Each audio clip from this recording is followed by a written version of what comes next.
तभी उसे याद आता है कि उसने वो खास चॉकलेट जो राजा के लिए प्रिपेयर करी थी, अगर वो नानी को खिला दे तो हो सकता है उनकी याददाश्त वापस आ जाए और वो राजा को रोक पाए। और राजा जैसे ही राजमाता पे वार करने वाला होता है, तभी उसकी नानी को होश आता है और वो बोलती है कि जब उसकी बेटी को मारा गया था तो उसके आखिरी शब्द यही थे कि उसके साथ अन्याय हुआ है।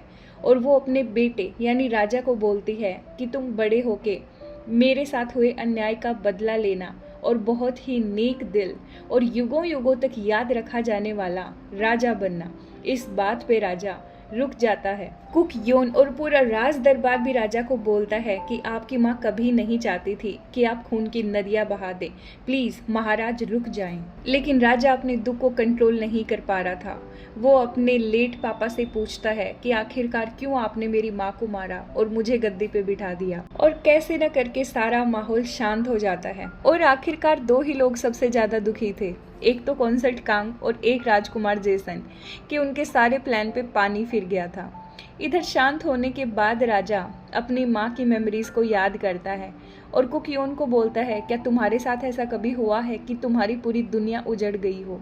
मैं आज अपनी माँ के साथ न्याय करने वाला था, पर खुद मेरी माँ ही ये नहीं चाहती थी कि मैं खून की नदियाँ बहाऊं। वो तो चाहती थी मैं तो युगों तक याद रखा जाने वाला राजा बनूं। इस पे कुकियोन भी बोलती है, अब आपने मुझसे वादा किया है कि चाहे जो भी हो जाए आप एक समझदार राजा बनेंगे। इधर राजकुमार जैसन बहुत दुख था कि कैसे उस चालाक लोमड़ी कुक ने इनके प्लान पे पानी फेर दिया और अब तो इनको दूसरी योजना पर काम करना पड़ेगा। तभी शाही सचिव को ये पता लग जाता है कि इन सारी की सारी साजिशों के पीछे राजकुमार जेसन था, लेकिन वो लोग शाही सचिव को पकड़ लेते हैं। दूसरी तरफ राज दरबारियों को लग रहा था कि राजा की माँ को मारने के बाद उसे गद्दी पे बिठाना हमारी गलती थी और वो रात की एक गुप्त मीटिंग रखते। इधर राजमाता की तबीयत भी ठीक नहीं थी और रानी को लेट एम्परर की शाही सखियां सलाह देती हैं कि देखो, आज तो कुक योन की वजह से हम बच गए थे, क्योंकि वही एक है जिसकी बात राजा सुनता है, तो क्यों ना हम कॉन्सर्ट कांग को हटा के कुक योन को वहां पे नियुक्त कर दें। अब कुक योन राजा को बोलती है, क्या आपको ये सारी चीजें अजीब नहीं लगी? आखिरकार जो आदमी आज आया था ये जांगयुन, वो राजमाता के बर्थडे के दिन ही क्यों आया?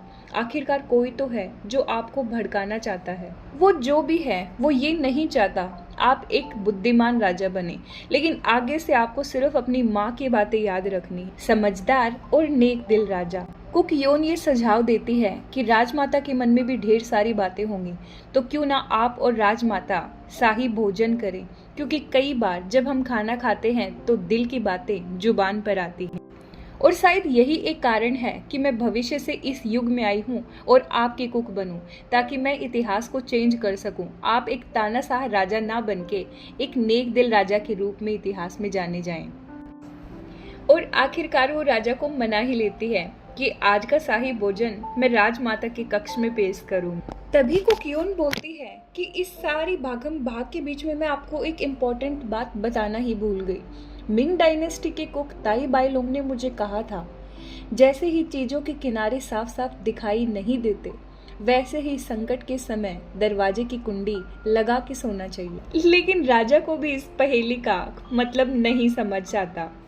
इसके बाद में कुक योन शाही खाने की तैयारियां करते हुए सोचती है कि अगर आज विद्रोह होता है तो राजा को डिथ्रोन कर दिया जाएगा, उसे गद्दी से हटा दिया जाएगा, लेकिन अगर राजमाता और राजा सुलह कर लें तो वो गद्दी पे बरकरार रहेंगे।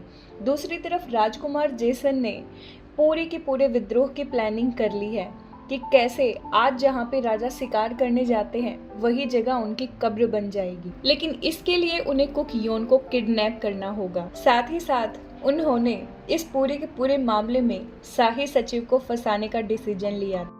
जब राजा राजमाता से मिलने की तैयारी करता है तो राजकुमार जेसन का प्लान काम करता है। राजा को एक लेटर मिलता है जिसमें शाही सचिव ने उसे सालगोजी फॉरेस्ट बुलाया था। तभी राजा को ये सूचना भी मिलती है कि कुकियोन को किडनैप करके सालगोजी फॉरेस्ट ले जाया गया है। पर तब राजा को वो बात भी याद आती है कि चीजों के किनारे साफ दिखाई नहीं देते और संकट में दरवाजों की कुंडी लगा के सोनी चाहिए। जिसके बाद राजा तुरंत सालगोजी फॉरेस्ट के लिए निकल जाता है कि कैसे बागियों को दबा के वो कुकियोन को बचा लेगा। दूसरी तरफ कॉन्सर्ट कांग तैयार हो रही थी और वो बोलती है कि आज रात कोई स्पेशल मेहमान आने वाला है, तो इसके लिए हम तैयारियां शुरू करते हैं। हम देखते हैं एक इंसान को जिसने वही मुखौटा लगा रखा था जो राजा ने अपने डांस के वक्त लगाया गया, और वो राजमाता के कमरे में एंटर करता है, जिससे राजमाता को लगता है कि ये महाराज हैं। पर हम देखते हैं वो और कोई नहीं बल्कि राजकुमार जेसन था, जिसने खून से सनी तलवार अपने हाथ में ले रखी थी, और वो राजमाता को बोलता है कि रानी को मारने के बाद तुम्हें उसके बेटे को राजा नहीं बनाना चाहिए था। उस सिंहासन का असली हकदार मैं हूँ, एक नेक दिल राजा मैं बनूंगा, ना कि कोई तानाशाह। और वो राजमाता को मार देता है। राजमाता बोलती है कि महाराज तुम्हें इसकी सजा जरूर देगा। राजकुमार जेसन का यही प्लान था कि राजा को यहाँ से कहीं दूर भेज के वो राजा का मुखौटा लेके पूरे के पूरे राजमहल को खून से सन देगा। सब लोगों को यही लगता है कि राजा पागल हो चुका है, क्योंकि उसे लगता है उसकी माँ के साथ बहुत अन्याय हुआ था। लेकिन ये कोई नहीं जान पाता, ये और कोई नहीं बल्कि मक्कार राजकुमार जेसन है। राजकुमार जेसन ने एक नई बगावत की शुरुआत कर दी थी। राजकुमार जेसन के लोग राजमहल में सारे के सारे वफादार लोगों को मार देते हैं, और राजमहल के इस सारे शोर से अनजान दूर हम राजा को देखते हैं सालगोजी फॉरेस्ट में। वो देखता है कि दूर शाही सचिव को किसी ने पेड़ से लटका रखा है। राजा जैसे ही उसे बचाने की कोशिश करता है तो शाही सचिव बोलता है, आपको यहाँ से जाना होगा, राजकुमार जेसन ने आपके लिए ट्रैप बिछाया है।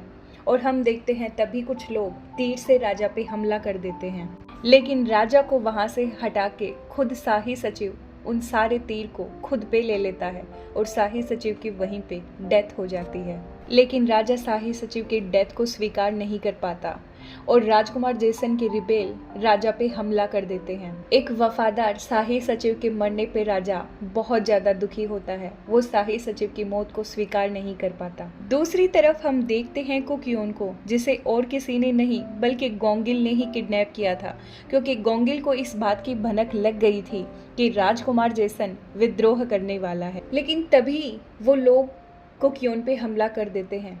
वो लाल पट्टी और तलवारें देख के कुकियोन को पता लग जाता है कि विद्रोह हो गया है, और उसे राजा की बहुत ज़्यादा चिंता होती है कि आखिरकार राजा के साथ क्या होगा। दूसरी तरफ राजा भी बोलता है, कुकियोन तुम्हें मेरे लिए जिंदा रहना ही होगा। और ये एपिसोड यहीं पे समाप्त हो जाता है। आगे क्या होगा ये जानने के लिए चैनल को सब्सक्राइब जरूर करना। Thank you.